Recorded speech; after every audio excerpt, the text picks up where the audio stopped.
Assalamualaikum warahmatullahi wabarakatuh. Alhamdulillahirabbil alamin. Allahumma shalli ala sayyidina Muhammad wa ala ali sayyidina Muhammad.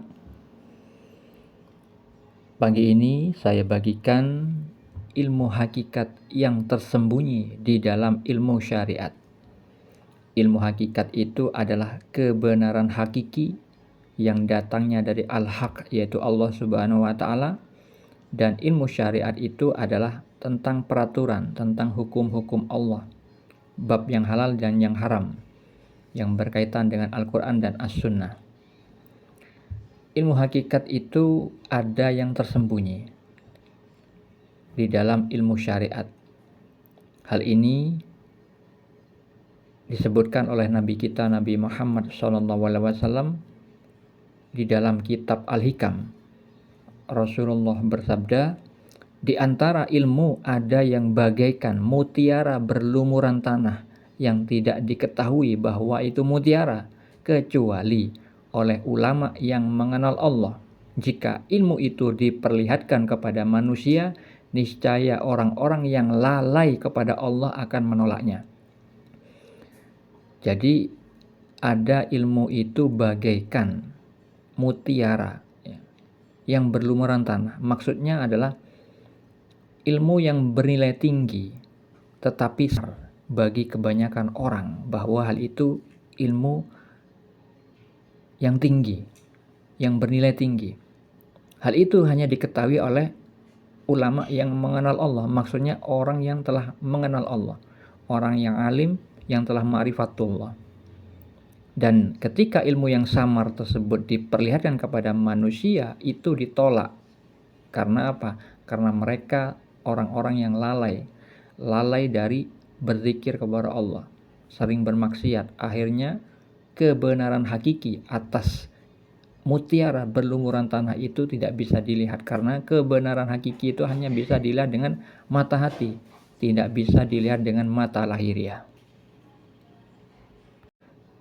Dan kedudukan spiritual yang bisa melihat ilmu yang tersembunyi tersebut minimal di makom al-waqwah yang Allah katakan di dalam kitab Al-Mawaqif wal Mukhatabat, yaitu makom yang berdiri tegak di hadirat Allah. Orang yang di makom ihsan itu disebut al-waqwah, yang mana salah satu cirinya tentang orang yang berkedudukan di makom al-waqwah itu adalah dibalik apa yang dikatakan.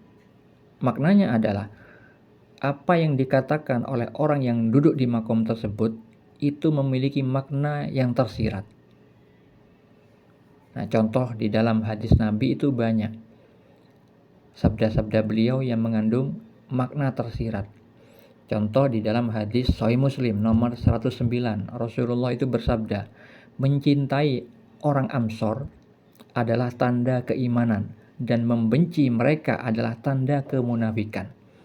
Nah, di balik sabda beliau itu berkaitan dengan banyak dalil, tidak bisa diartikan secara harfiah.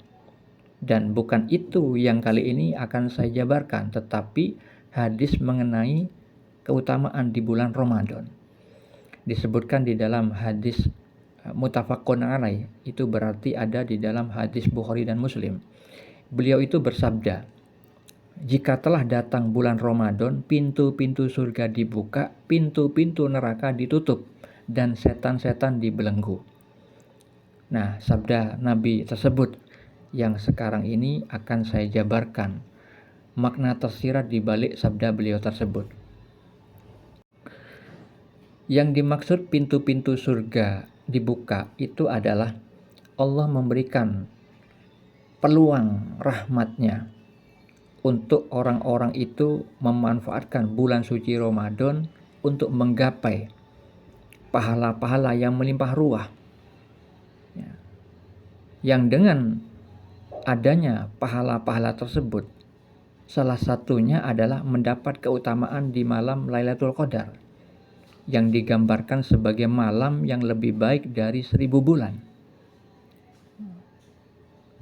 Orang di bulan Ramadan itu bisa mendapatkan limpahan pahala ya, di saat mereka berpuasa dengan ikhlas, apalagi ditambah dengan bersedekah, mengaji Al-Quran, sholat qiyamul lail, sholat tarawih. Nah, itu yang dimaksudkan pintu-pintu surga dibuka. Banyak peluang-peluang. Ya, pintu-pintu itu adalah peluang-peluang ya, beramal soleh dibuka oleh Allah Subhanahu wa Ta'ala selebar-lebarnya di bulan suci Ramadan. Sedangkan makna pintu-pintu neraka ditutup. Hal itu bermakna bahwa Allah menutup peluang-peluang bermaksiat. Karena apa?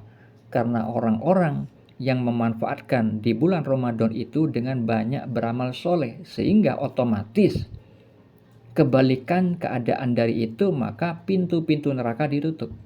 Peluang-peluang neraka, peluang-peluang perbuatan maksiat yang berujung kepada neraka itu ditutup. Nah, itu maknanya. Yang dampaknya adalah Allah mengampuni mereka, sehingga mereka disebut dibebaskan dari neraka. Kondisi ya, spiritualnya maksudnya. Tapi ingat, itu di saat di bulan Ramadan itu. Tetapi kalau misalkan setelah bulan Ramadan berbuat maksiat lagi, maka kembali lagi memiliki dosa. Yang mana itu harus diimbangi dengan taubat lagi, beramal soleh lagi, yang mana amal soleh itu bisa menghapus dosa-dosa. Kemudian kalimat terakhir yaitu setan-setan dibelenggu. Setan-setan dibelenggu jika diartikan secara harfiah, maka tidak sesuai dalam kehidupan nyata, karena di bulan Ramadan masih banyak orang yang bermaksiat. Jadi yang benar adalah mengandung makna tersirat. Setan-setan dibelenggu itu ada kaitannya dengan berpuasa, tidak makan, tidak minum. Dan berkaitan juga dengan ilmu kedokteran. Di dalam ilmu kedokteran ada jenis-jenis makanan yang bisa menambah darah. Ketika orang berpuasa, tidak makan, tidak minum, itu otomatis ya, tidak menambah darah, memperkecil volume darah. Yang dengan keadaan itu akhirnya memperkecil peluang setan menguasainya. Hal ini berkaitan dengan hadis riwayat Bukhari dan Muslim. Rasulullah bersabda, sesungguhnya setan menyusup dalam diri manusia melalui aliran darah. Aku khawatir sekiranya setan itu menyusupkan kejelekan dalam hati kalian berdua. Nah, oleh karena itu dalam hadis yang lain ketika Nabi itu memberikan anjuran kepada pemuda yang belum mampu menikah, maka dianjurkan untuk berpuasa. Untuk apa? Untuk mengekang hawa nafsunya. Nah, makanya kalau misalkan disabdakan setan-setan itu dibelenggu, itu memiliki makna tersirat bahwa orang yang berpuasa, orang yang tidak makan, tidak minum, otomatis tidak menambahkan jumlah darah. Ketika volume darah di badan itu kecil, maka setan-setan, kemampuan setan di dalam penguasaan kepada diri manusia itu menjadi kecil pula, bahkan sampai tertutup total. Kalau misalkan orang yang berpuasa itu niatnya lillahi ta'ala, tidak menggerutu. Jadi kalau misalkan orang itu sudah berpuasa, tidak makan, tidak minum, dan diperkuat dengan niatnya beribadah kepada Allah, Allah akan memampukan dengan rahmatnya sehingga setan tertutup ya, dari peluang untuk menguasainya. Setan tidak punya akses. Seperti itulah makna setan-setan dibelenggu. Tetapi kalau misalkan ada orang yang di bulan Ramadan tidak berpuasa, maka tetap setan-setan tetap akan menguasai mereka. Karena apa? Mereka berbuat maksiat.